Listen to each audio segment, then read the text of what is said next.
Assalamualaikum warahmatullahi wabarakatuh. Salam sejahtera, salam sehat untuk kita semua. Apa kabar teman-teman? Baik-baik saja harapan saya. Salam buat seluruh keluarga teman-teman dimanapun teman-teman berada. Tetap semangat menjalani hari demi hari di tahun 2026 ini. Dan bursa transfer untuk khusus Liga Super Indonesia akan berakhir. Itu sesuai dengan tenggat waktu setelah dibuka pada 10 Januari lalu, berakhir pada Jumat nanti tanggal 6 Februari.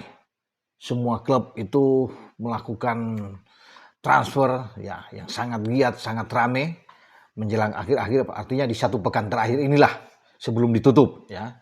Dan kabar terakhir, Persib Bandung atau Maung Bandung sudah mendatangkan seorang striker ya, yang terakhir bermain di klub Liga Siprus, Apollon Limassol.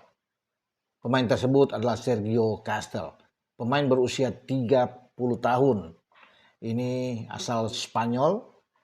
Itu sudah mendarat ya di Persib dan dia akan mengarungi ya untuk musim tersisa ini, karena di paruh kedua ini Persib harus bisa gas ya agar mereka bisa mampu mempertahankan gelar juara yang mereka lakukan back to back di Liga 1 sebelumnya, sekarang berada di Liga Super. Dan kehadiran dari Sergio Castel ini diharapkan bisa menambah daya gedor di lini serang Persib semakin tajam tentunya, walaupun memang kalau bisa dilihat di sana sudah ada Andrew Jung dan sebelumnya juga ada Ramon Tangge. Nah, menjadi masalah sekarang kan dengan kuota 11 pemain asing yang ada di setiap klub yang mengarungi Liga Super Indonesia itu ya harus diresmikan, dan Persib mungkin akan kelebihan ya, siapa yang akan terdepak ya di antara 11 pemain asing yang ada, karena sebelumnya kan Persib sudah mendatangkan Laivin Kursawa. Kalau soal Dion Marks ya dia pemain Indonesia ya, pemain diaspora yang tercatat bukan sebagai pemain asing, tapi sebelumnya kan sudah ada 11 ya, termasuk Adam Prisbeck di sana penjaga gawang ya, kemudian ada Franz Putros ya, di belakang ada Federico Barba, Julio Cesar, ada Matricardi ya, kita tahu bersama, ada juga Luciano Goicoechea, ada Berginho, ada Julian Barros ya sudah ada, kemudian Ramon Tangge, ada Andrew Jung juga di sana, sehingga memang harus bisa memilih yang terbaik. Tetapi saya pikir itu menjadi urusan bagi Persib Bandung, tapi yang penting sekarang mereka berbenah. Karena Persib ini kan bukan hanya berpikir di satu kompetisi di Liga Super, tetapi mereka memikirkan juga bagaimana perjalanan mereka yang ada di ACL2 atau AFC Champions League 2, di mana Persib sudah melangkah begitu jauh sampai di fase gugur, nanti akan berhadapan dengan Ratchaburi dari Thailand pada bulan Februari ini, di antara tanggal 11 dan 18 Februari ini, dengan home and away. Nah, itu mereka harus pikirkan di sana, karena sudah tanggung Persib sudah berada di posisi ini, harus melangkah lebih jauh. Makanya manajemen Persib tentunya ingin mendapatkan pemain-pemain yang bagus, keseimbangan tim mereka jaga di semua lini ya, belakang, tengah, ke depan juga, termasuk penjaga gawang. Makanya mereka sekarang fokus untuk bagaimana biar tim ini semakin kuat di dua event yang mereka ikuti ya. Satu, mempertahankan gelar di Liga Super ya, tidak mudah juga karena kan persaingan ketat. Ada Borneo yang mengintip 1 poin di belakang mereka, ada Persija juga ya, kemudian ada Malut. Jadi ini masih rame ya, makanya mereka perlu kedalaman skuad yang kita bisa lihat nantinya dengan seorang kedatangan Sergio Castel ini. Tinggi ya, 188, mungkin akan duel bola-bola udara sangat baik dan sudah teruji.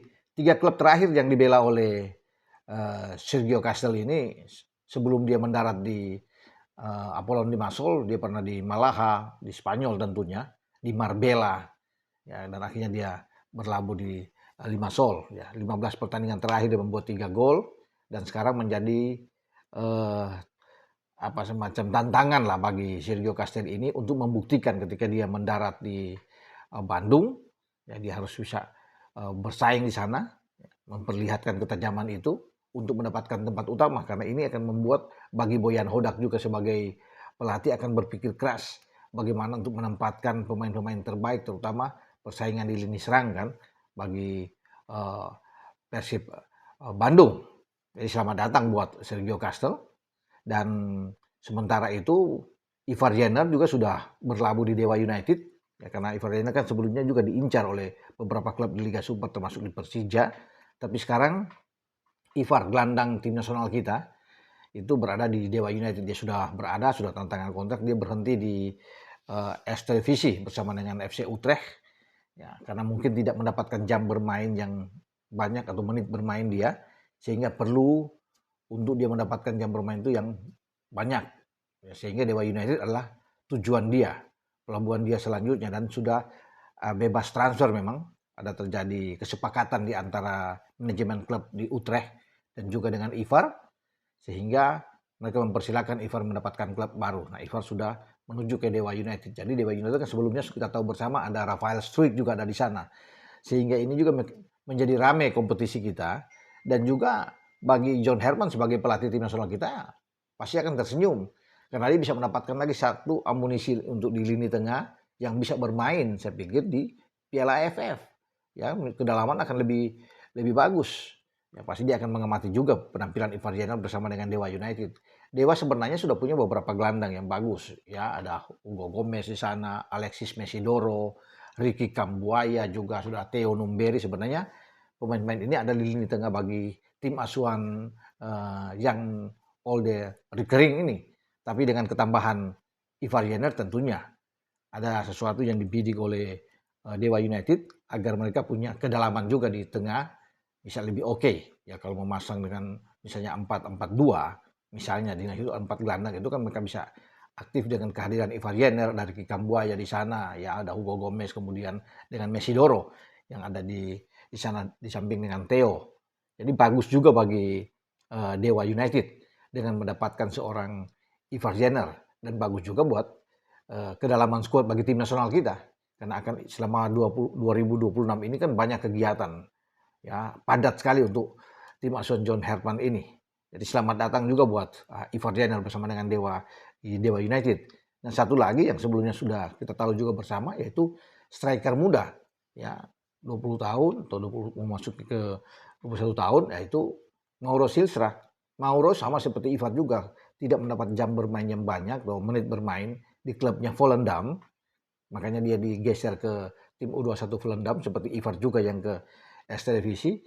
Makanya ketika dia memilih untuk dia hengkang dari Volendam, ya mungkin dia sudah berpikir, walaupun memang sangat disayangkan pemain-pemain muda seperti Ivar, Mauro ini bisa berkembang di luar, ya terutama di Belanda, tetapi mereka sekarang sudah memilih, itu adalah pilihan bagi setiap pemain untuk bisa berkarir. Mereka ingin bisa karir mereka bisa pertama dengan bertumbuh dengan baik tentunya di Liga Super Indonesia. Mauro akan menambah juga kedalaman skuad di Persija, karena dia sudah di Persija, sudah resmi 2,5 tahun dia kalau nggak salah diikat kontrak bersama dengan Macan Kemayoran, dan menjadi menarik, ya, karena pilihan juga banyak untuk tim nasional kita terutama, apalagi John Herman tuh menangani tim U23, jadi kehadiran Ivar dan juga dengan Mauro Silstra yang saat ini Mauro di Persija akan disambut dengan baik oleh John Herman, karena sebelumnya juga Persija kita tahu bersama sudah mendapatkan Sain Patinama dari Buriram untuk bisa bermain. Ya, Sain adalah pemain di tim senior timnas dan sekarang sudah ada di Persija. Nah, bagi Mauro Silstra tantangan juga buat dia untuk bisa mendapatkan tempat, ya. Ini investasi, sebenarnya investasi jangka panjang buat Persija mendapatkan pemain muda seperti Mauro. Tapi di depan Persija kan kita tahu bersama ada Maxwell Sousa di sana, ya ada Gustavo Almeida, ya ada Alano Lima, belum lagi ada Excel juga berada di Persija. Makanya saya bilang ini harus benar-benar bagi Mauro tunjukkan, ya, kualitas dia sehingga dia bisa mendapatkan yang bermain di mata pelatih Persija Mauricio Sousa untuk bermain di starting 11. Semoga ya bagi Silstra dia bisa bersaing dengan baik di Persija dan selalu bisa bermain, karena juga tujuannya kan di tim nasional, ya, bukan saja di senior tapi dia bisa dipakai di tim U23 nantinya. Oke, dengan saya Bung Ropan berbicara soal bursa transfer, pemain-pemain yang datang ke Liga Super Indonesia menjelang akhir penutupan di Liga Super Indonesia yang semakin ramai. Ciao.